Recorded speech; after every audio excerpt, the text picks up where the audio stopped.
예, 오늘은 어버이 주일입니다. 요즘 저희 교회가 완전히 꽃밭이에요. 밖에도 꽃, 안에도 꽃, 뭐 이런 나무 해가지고 꽃밭인데, 근데 오늘은 여러분들 가슴에도 다 꽃이 하나씩 달려있네요. 오늘은 진정한 꽃밭이 되었습니다. 이렇게 눈에 보이는 꽃만 아니라 우리 마음에 믿음의 꽃들이 활짝 펴서 우리를 보는 많은 사람들이 우리를 통하여서 우리 속에 있는 그 꽃에서 나오는 그 씨앗들이 그 사람들 마음 가운데 심겨져서 30배, 60배, 100배의 결실이 맺어지는 귀한 역사가 일어나기를 소원합니다. 오늘은 특별히 어버이 주를 맞이하여서 성경에서 말하고 있는 이 부모를 공경하라 라는 것에 대해서 설교를 하고자 합니다. 사실 제가 망우중학교에 처음 부임했을 때 이 어버이 주일 설교하기가 좀 머쓱했어요. 왜냐면 그때 그 설교를 들을 대상들이 거의 대부분 다 부모님들이 돌아가시고, 그래서 어버이 주일에 그 어버이 대상이었던 그런 분들이 많았기 때문에 그 좀 이렇게 머쓱했습니다. 그런데 오늘은 자신 있게 설교를 해도 될 것 같아요. 우리 학생들도 많고 우리 젊은 분들도 많고, 아직 부족하기만 하지만 저희 교회에 정말 젊은 분들이 점점 모이는 것 같습니다. 그래서 부모를 공경하라는 말씀이 들음에 있어서 오히려 또 아직까지 그 공경을 받아야 될 분들도 많이 있긴 한데, 그러나 동일하게 그런 분들 역시 이 부모 공경에 대한 부분이 필요한 것이 우리 영적인 아버지이신 우리 하나님 또한 공경해야 되기 때문입니다. 예전에는요, 초기 한국 기독교 역사에서는 이 교회에 다니는 사람들 보고 호로자식이라고 했어요.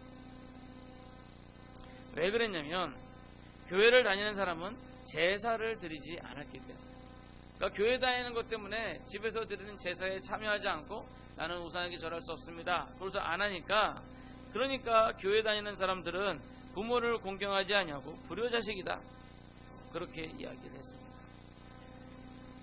그로 인해서 핍박을 받았고, 어떤 사람은요 정말로 호적에서 파내어진 사람도 있어요. 야, 너 제사 안 드려? 네가 지금 장남인데, 네가 지금 우리 문중에 지금 장손인데 네가 제사를 안 드려? 야, 이거 망했다. 애가 교회 한번 가더니 사람이 변했다. 그러면서 호적에서 파내어진 사람도 있습니다. 마을에서는 정말 부모를 공경할 줄 모르는 그러한 불효자식이라고 욕을 먹었어요. 그럼에도 불구하고 끝까지 믿음을 지키고 또 그 믿음의 선한 모습을 보임으로 말미암아서 그 불효라는 오명을 어느 정도 벗게 된 것이죠. 그것은 점차 제사와 이 효도와는 아무런 상관이 없다라는 것을 사람들이 인식하게 된 것입니다. 귀신이 와서 그 제밥을 먹지도 않을 뿐더러 자식을 위하여 목숨도 아끼지 않는 부모인데 자녀들이 제사장 안 차려준다고 귀신 돼가지고 와가지고 그 집안 막 해코지하고 뭐 이러지 않잖아요. 이 모든 것들이 다 사탄의 장난이고 우리를 미혹하게 하려는 그러한 수법인 것입니다. 결국 그렇게 과거에는 기독교, 이 교회는 부모를 공경하지 않는 종교다 라는 그런 오해를 받았습니다. 근데 문제는 오늘날 그런 오해로 그치는 게 아니라 실제로 부모에 대해서 제대로 공경을 하지 않고 있다는 겁니다. 제사는 안 드려도 되고 추도 예배로 바뀌었는데 문제는 살아계신 부모님에 대해서 제대로 공경을 안 하고 있다는 거예요. 이러한 현상이 우리나라에만 있었던 것은 아니에요. 마태복음 15장에 보면 예수님께서 말씀하시기를 이스라엘 사람들이 하나님의 계명보다 장로들의 유전을, 전통을 더 중요시 여긴다. 그러면서 뭐라 그러냐면 하나님께 드리기만 하면 된다. 그래서 하나님께 드려지기만 하면 부모를 공경하지 않아도 된다 라는 그러한 유전이 생겼다는 거예요. 이것이 뭐냐면 고르반 제도다라고 하는데, 원래는 이 장로들은 이 하나님을 잘 공경하는 사람들은 역시 부모도 잘 공경할 것이다 라는 그런 취지하에서 우선 하나님을 잘 섬겨라 라고 얘기를 한 거예요. 근데 이걸 사람들이 악용을 해가지고 하나님께 드려지기만 하면 부모를 안 모셔도 된다, 이렇게 악용을 해가지고 하나님을 잘 섬기면서 부모를 완전히 홀대하는 그러한 제도가 되어버렸다라는 거예요. 이것을 보면 과거 이스라엘도 부모에 대해서 제대로 공경하지 않고 있다는 거예요. 그것에 대해서 예수님께서는 뭐라고 썼냐면 보이는 부모님을 공경하지 않으면서 어찌 보이지 않는 하나님을 공경한다고 얘기할 수 있겠느냐라고 말씀하셨어요. 그런데 오늘날에는요 더 큰 문제가 있어요. 죄송합니다. 오늘 계속 조그만 문제에서 좀 더 큰 문제, 좀 더 큰 문제 이렇게 좀 확대되는데 오늘날의 더 큰 문제는 하나님도 공경 안 하고 부모님도 공경 안 하고 이게 더 큰 문제예요. 누구만 공경하면요 자기 자신. 그 다음에 또 누가 우선이 되냐면요 내 아들들, 딸들. 오늘 좀 그런 시대가 되어버렸어요. 이러한 이기적인 세상 가운데 우리 믿음의 사람으로서 하나님을 공경하고 부모님을 공경하는 그런 여러분들이 되시기를 간절히 축원합니다. 자, 먼저 첫 번째로 부모님을 공경한다는 건요 부모님에게 순종이에요. 순종. 근데 거기에 단서가 없습니다. 주 안에서. 즉 부모가 야 너 교회 가지 마, 너 예수 믿지 마, 야 제사 때 절해야 돼 라고 하는 그런 말에 순종하라는 게 아니에요. 바로 주 안에서 순종하라는 거예요. 근데 그게 진정한 효도가 되는 거예요. 왜? 부모님이 잘못된 길을 가고 있고 그 길을 같이 가자고 강요하는 부분을 따르는 것은 오히려 부모를 망하게 만드는 그러한 자식이 된다라는 거예요. 그것은 마치 청개구리와 같아요. 여러분 청개구리 얘기 잘 아시죠? 저희 초등학교 때 교과서에 나왔던 얘기인데 이 청개구리가 맨날 엄마가 하라는 거 반대로 하는 거예요. 동쪽으로 가라면 서쪽으로 가고 밥 먹으라 그러면 밥 뱉고 놀라 그러면 공부하고 공부하러 놀고 말이에요. 이렇게 맨날 반대로 하니까 근데 엄마 개구리가 이제 죽을 때 돼가지고 야 이거 내가 죽을 때 우리 아들한테 산에다가 묘지를 하라 그러면 분명히 이게 개울에다가 묘지를 하겠지. 또는 아들한테 내가 마지막 죽는데 유언이 있는데 내 무덤을 개울가에다가 해달라. 그러니까 이 청개구리가 또 그제서야 또 이제 회개하고서 그래 어머니 말씀에 순종해야지. 우선 개울가에다가 무덤을 만들어 놓고는 그리고 날마다 비가 오면 아이고 우리 엄마 무덤 떠내려가네 그러면서 개골 그러면서 운다라고 해서 이제 청개구리다. 아니 뭐 여러분 다 아는 내용이잖아요, 그죠? 다 아는 내용인데 제가 얘기한 것도 재밌죠, 선생님. 희한하게 제가 얘기하면 재미없는 얘기도 다들 웃으시더라고요. 저는 그런 은사가 있는 것 같아요. 근데 오늘날 우리가 이러한 청개구리와 같은 그러한 삶을 살고 있으면 안 된다는 거예요. 정말 부모에게 순종하는 사람은 부모를 위할 줄 아는 사람, 진정한 복이 무엇인지 그 진정한 복을 부모를 위해 해드릴 수 있는, 즉 복음을 전할 수 있는 그런 사람이 진정으로 부모에게 순종하는 그러한 사람이에요. 또한 주 안에서 부모에게 순종하는 사람은요, 그 말 그대로 하나님의 계명에 어긋나지 않는 말씀에 대해서 순종하는 사람입니다. 그것은 바로 어떤 원리가 있는가 하면 하나님께서 부모에게 자식 사랑하는 마음을 기본적으로 주셨다라는 거예요. 믿지 않는 부모라고 하더라도 자식에 대한 그 마음은 사랑입니다. 따라서 부모는 자녀가 잘 되기를 바랍니다. 잘 되기를 바라는 마음에서 말씀을 하시는데 문제는 자녀들은 그것을 자꾸만 잔소리로만 생각한다. 자꾸 잔소리로만 생각해요. 제가 그걸 어떻게 하냐고요? 제가 그렇게 생각했습니까? 참 저희 어머님 얘기하시면은 잔소리로 그냥 귀를 막고 싶고. 근데 실제로 그 부모님이 얘기하는 게 뭐예요? 다 자녀들 잘 되라고, 자녀들을 위해서 하는 얘기잖아요. 근데 어린 학생들은 부모의 이야기보다는 자꾸 자기 친구들의 이야기에 더 귀를 기울이는 거죠. 왜? 친구들은 같은 또래고 같은 시대를 살아가고 있으니까 자기 마음에 쏙 드는 얘기를 하는 거예요. 근데 부모들은 그 자녀들의 그런 시기들을 다 거쳐왔기 때문에 다 아는 거죠. 어떤 게 좋은 거, 어떤 게 나쁜 거. 친구들은 같이 길을 가고 있는 거기 때문에 똑같이 몰라요.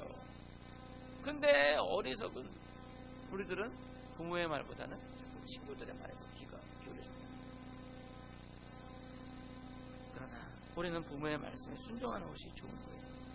예전에 제가 어렸을 때 아침에 학교에 가려고 하면 우리 어머니께서 항상 야, 비 올지 모르니까 우산 가져가라 그래요. 근데 하늘 보면 좀 흐리긴 해도 비는 안 오거든. 그럼 그 우산 들고 다니기가 얼마나 귀찮아요.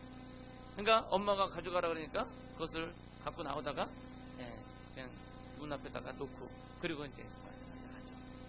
근데 참 희한해요. 저는 어렸을 때 생각에 기상청에서 우리 어머니를 취직시켜야 된다라고 생각을 했었어요. 희한하게 어머니는 비 온다 그러면은 그날 비가 오는 거예요. 학교 끝나고 딱 나가려 그러면 비가 막 오고 있으면은 야 이거 비 맞고 가야 되겠네. 가방 들고 뛰려고 딱 그러면은 저쪽 학교 문에서부터 뭔가 익숙한 그림자가 보이죠. 뭐예요? 우리 어머니께서 우산을 쓰시고 한 손에 우산을 들고 나 같으면은 야 내 말도 안 듣고 우산 놓고 가는데 한번 빗줄 딱 맞아봐라. 그럴 것 같은데 이게 아빠의 마음이나 엄마의 마음의 차이예요. 어머니는 그 먼 길을 우산을 들고 우리 아들 비 맞을까봐 우산을 들고 오시는 거죠. 그게 바로 부모의 마음입니다. 여러분, 부모님 말 들어서 손해 볼 것이 없는 바라기는 주 안에서 부모님 말씀에 순종하시는 그런 여러분들 되시기를 소원합니다. 자, 두 번째로는 여기 권사님들도 다 해당되는 말씀인데 하나님의 계명에 순종하라. 우리가 부모를 공경하는 이유도요, 사실은 그것이 하나님의 계명이기 때문이에요. 왜냐하면 인간의 정의나 또한 인간들이 따지는 도리 이런 것들은요 사실 오염되었어요. 오염되었기 때문에 그런 인간의 도리 이런 것들은 상당히 이기적인 것이고 잘못되기가 쉽습니다. 사실상 부모 공경에 대한 것은 하나님의 창조 질서에 관계된 것이에요. 하나님께서 인간을 만드셨어요. 즉 인류 최초의 아버지는 바로 하나님이시라는 거예요. 우리 생명의 근원이 누구냐? 하나님이시라는 겁니다. 그래서 우리가 하나님 아버지라고 부르죠. 참 어렸을 때 어머님께서 기도하시는데 보면 참 좀 이해가 안 되는 적이 있었어요. 어머님께서 저희 할아버지가 좀 아프시니까 그 할아버지를 위해서 기도하시는데 아버지 우리 아버지의 병을 낫게 해주세요 라고 기도하시는데 아버지 우리 아버지의 병을 낫게 해주세요. 어렸을 때는 이해가 잘 안 됐죠. 근데 뭐예요? 하나님께서 우리 모든 인류의 아버지 되신다. 그래서 부모 공경은 창조 질서에 관련됩니다. 부모를 공경하라는 하나님의 계명은 너를 이 땅에 존재하게 해준 그 대상을 공경하라. 또한 이 땅에 제대로 설 수 있게 보살펴준 그 대상을 공경하라. 그러나 타락한 인간들에게 있어서 그러한 원 이유보다도 타락한 인간들에게 닥치는 참혹한 형벌, 즉 땅은 가시덩굴을 내고 사람들은 일을 해야만 먹고 살 수 있는 그런 상황 가운데에서 그런 상황은 점점 가부장적인 그런 가장을 중심으로 하는 시독 공동체를 만들고 그런 사회에서 자녀들은 곧 노동력이고 부의 척도인 거예요. 그런 상황 가운데 가장이 지도력이 없으면 그 사회 자체가 무너질 수밖에 없기 때문에 부모 공경에 대해서 강조를 합니다. 그런데 그런 사회가 이제 붕괴될 위험이 다가오게 될 때, 다시 말하면 그런 가부장적인 사회 체제가 무너지게 될 때 점점 그 부모 공경이 깨어지고 그것이 고려장애라는 형태로 나타내어지고 또한 현대판 고려장애라는 형태로 나타내어지고 결국 남아있는 것은 사회의 시선과 윤리라는 사상에 따라서 그냥 억지로 하게 되는 거죠. 그래서 점점점 오늘날 가정에서 부모 공경에 대한 것이 사라지고 있는 거예요. 오늘날 현대사회가 그런 어떤 시족 공동체의 어떤 가장이 중심이 되는 그런 것이 점점 없어지기 때문에 그래도 부모 공경에 대한 그 이유가 점점 사라지고 있는 거죠. 또한 이웃집에 누가 사는지도 모르는 그런 상태에서 사람들 눈치 볼 이유가 없으니까 그 집에 자식들이 불효자식인지 효자인지, 예전에는 마을에서 불효자식 같으면은 마을 어른들, 마을에서 공동체 쫓겨나겠다고 그랬잖아요. 근데 오늘은 그런 터치가 전혀 없는 거예요. 그렇기 때문에 결국 어그러진 인간의 도덕성은요, 사람들의 시선과 사회적 체면이 없어지니까 부모의 공경도 사라지게 되는 거죠. 말하기는 하나님의 계명에 순종하시기 바랍니다. 사회적인 체면이나 남들의 시선으로 인해 가지고 부모를 공경하는 것이 아니라 하나님께서 그렇게 하라고 하셨다. 하나님께서 너 낳아준 너의 근원이 된 부모를 공경하라. 그리고 그것이 궁극적으로 우리를 만들어주신 그 하나님을, 하나님 아버지를 공경하라 라고 말씀을 하시기에 여러분들이 부모를 공경하시기를 바랍니다.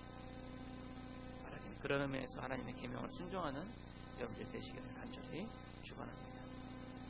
자, 마지막으로 이 부모 공경이라는 하나님의 계명이 약속이 있는 첫 계명이다. 약속이 있는 첫 계명. 우리가 알고 있는 10계명에서 1계명에서 4계명까지는 하나님과 관련된 계명입니다. 그리고 5계명부터 10계명까지 6계명은요 바로 인간들 사이에 필요한 계명입니다. 그 중에 제5계명이 즉 인간 사회에 관련된 계명 중에 제일 첫 번째 계명인 거죠. 그 5계명이 바로 부모를 공경하라. 그리고 그 계명에만 약속이 있어요. 출애굽기 1장 12절을 보시면 내 부모를 공경하라. 그리하면 내 하나님 여호와가 내게 준 땅에서 내 생명이 길리라. 즉 부모를 공경할 때 이 땅에서 장수의 복을 받게 될 것이다 라고 약속을 하셨다는 거예요. 여러분 다 오래 살고 싶으시잖아요. 네? 나는 오래 살고 싶지 않고 지금 길 가다가 교통사고로 죽었으면 좋겠다 하시는 분 있으면 손 들어보세요. 아무도 없죠? 너 손 들었어? 두 손을 들었네. 네. 아니라고요. 그렇죠. 다 오래 살고 싶으시잖아요. 그럼 뭐예요? 내 부모를 공경하라. 자, 근데 이것을 신명기 5장 16절에서 모세는 다시 한번 이제 상기하면서 이야기를 하는데 뭐라고 되면 너는 내 하나님 여호와께서 명령한 대로 내 부모를 공경하라. 그래야하면 내 하나님 여호와가 내게 준 땅에서 내 생명이 길고 복을 누리리라. 장수로 그치는 게 아니라 뭐예요? 복을 누리리라. 여러분 오래 산다고 좋은 건 아니잖아요. 예? 뭐 식물인간 돼가지고 병원에 누워가지고 꼼짝도 못하고 그러고서 막 천년만년 살면 그게 무슨 소용이 있어요? 예? 아니 치매 걸려가지고 자식도 못 알아보고 예? 막 동네 막내 돌아다니면서 사고치고 그러면서 오래 살면 무슨 소용이 있어요? 뭐라고요? 복을 오래 살면서 복을 누리면서 오래 사는 그냥 오래 사는 게 아니라 정말 복을 누리면서 오래 사는 거, 행복하게 오래 사는 거, 그게 진정한 복이죠. 근데 어떻게 하면 이 복을 누린다고요? 내 부모를 공경하라. 오늘 본문 에베소 6장 3절은 바로 이 두 본문을 통틀어서 이야기하고 있는 겁니다. 그래서 내가 잘되고 땅에서 장수하리라 라고 말씀하고 있는 것이죠. 말하기는 여러분들이 참으로 이 잘되고 장수하는 복을 받는 여러분들 되시기를 소원합니다. 사실상 이 출애굽기 본문에 보도 그냥 내가 준 땅에서 내 생명이 길리라 라고 얘기하는 것이 그냥 오래 사는 것만 의미하는 건 아니었어요. 뭐냐면 내가 내게 준 땅에서 라고 그랬거든요. 이 출애굽기 당시에 땅이라는 것은 자체가 복을 의미하는 거예요. 왜냐하면 그 당시에 이제 그 이전에는 출애굽 이전에 아브라함과 이삭과 야곱 시대에는 이렇게 돌아다니면서 방목을 했어요. 그렇기 때문에 사실 땅에 가지고 있는 그 의미가 크게 없습니다. 근데 이제 출애굽한 이후에는요 국가가 형성되는 시기에 그렇기 때문에 그 영토 이 땅이 가지고 있는 의미는 엄청난 겁니다. 내 땅이 있다라는 것이 엄청난 복인 거예요. 그래서 여호와가 내게 준 땅에서 내 생명이 길리다 라는 건 뭐냐면 결국 그 땅에서 복을 누리면서 그 생명이 길게 오래 살 것이다 라고 이야기를 하는 것입니다. 결국 출애굽기나 신명기나 에베소서나 똑같은 말씀을 하고 있는 거예요. 그러면 다시 한 번 말씀드립니다. 우리가 부모를 공경하지 않을 이유가 전혀 없습니다. 우리가 손해볼 일이 전혀 없는 거예요. 부모를 공경할 때 이 복을 우리가 받아 누릴 수 있다는 거예요. 근데 우리가 부모를 공경하지 않는다는 건 뭐예요? 결국 하나님의 말씀을 신뢰하지 못하고 하나님께서 신실하시다는 것을 믿는다면 우리의 생명의 원인이 되는 부모를 공경하는 것을 떠나서라도 그 복을 받아 누리기 위해서라도 우리는 부모에게 공경을 해야 하는 겁니다. 바라기는 부모를 잘 공경하셔서 하나님께서 약속하신 그 복을 이 땅에서 잘 받아 누리시다가 또한 하나님께서 준비하신 영원한 천국 복락을 우리 부모님들과 함께 누리시는 그런 여러분들이 되시기를 간절히 축원합니다. 이제 말씀을 맺고자 합니다. 매년 어버이날이 되면 여러 곳에서 부모 공경에 대한 이야기들이 나옵니다. 또 요즘 보니까 요즘에는 학교에서 아이들이 편지와 함께 쿠폰을 주더라고요. 설거지 쿠폰, 구두 닦기 쿠폰, 이런 식으로 이렇게 쿠폰. 요즘 이제 현금보다는 쿠폰 시대가 좀 더 좋아하고 같습니다. 그런데 사실상 이 부모 공경은요, 이렇게 날을 정해놓고 그날만 할 것은 아닌 거죠. 이건 단지 이날을 기념하자라는 의미지, 실제로 우리 부모님께서 살아계실 때 항상 해야 합니다. 하나님의 계명도 마찬가지예요. 주 안에서 너희 부모에게 순종하라 라는 것은 단회적으로 한두 번 순종하고 끝, 이게 아니라, 또는 어느 계약 기간 동안 한시적으로 하는 것이 아니라 평생 지속적으로 순종하라는 겁니다. 그러나 아까도 말씀드렸듯이 주 안에서 순종하라는 것을 잊지 마시고, 가장 큰 부모 공경, 즉 부모에게 드릴 수 있는 가장 큰 선물이 영생 복락이라는 것을 잊지 마시고 복음을 전할 수 있는 그런 여러분들이 되시기를 소원합니다. 그러기 위해서라도 우린 더욱더 부모의 말씀에 순종하며 부모님의 마음에 흡족한 그런 자녀들이 되어야 할 것입니다. 교회는 열심히 다니고 하나님을 잘 믿는다고 하는데, 교회에서는 집사요, 권사요, 장로인데 부모 앞에서는 회루나라고 한다면 그 자체가 사실 이게 말이 안 되는 거예요. 성립이 안 되는 겁니다. 왜냐하면 하나님의 계명을 지키지 않은 사람을 교회에서 중직으로 세우는 것 자체가 잘못되었기 때문이죠. 그런 의미에서 예수님 당시 바리새인들과 서기관, 이 종교 지도자들은 믿음이 없는 불경건한 그런 사람들이었던 것입니다. 시대가 가면 갈수록 이런 기본적인 것들이 점점점 도외시 되어지고 있는 이때에 하나님의 말씀에 순종하여 여러분들의 부모를 공경하시기 바랍니다. 그럴 때 하나님께서 약속하신 이 땅에서 잘되고 장수하는 그 복이 임할 줄 믿습니다. 하나님 그 믿음대로 행함으로 그 복을 받아 누리시는 그런 모든 여러분들 되시기를 간절히 축원합니다. 기도하겠습니다.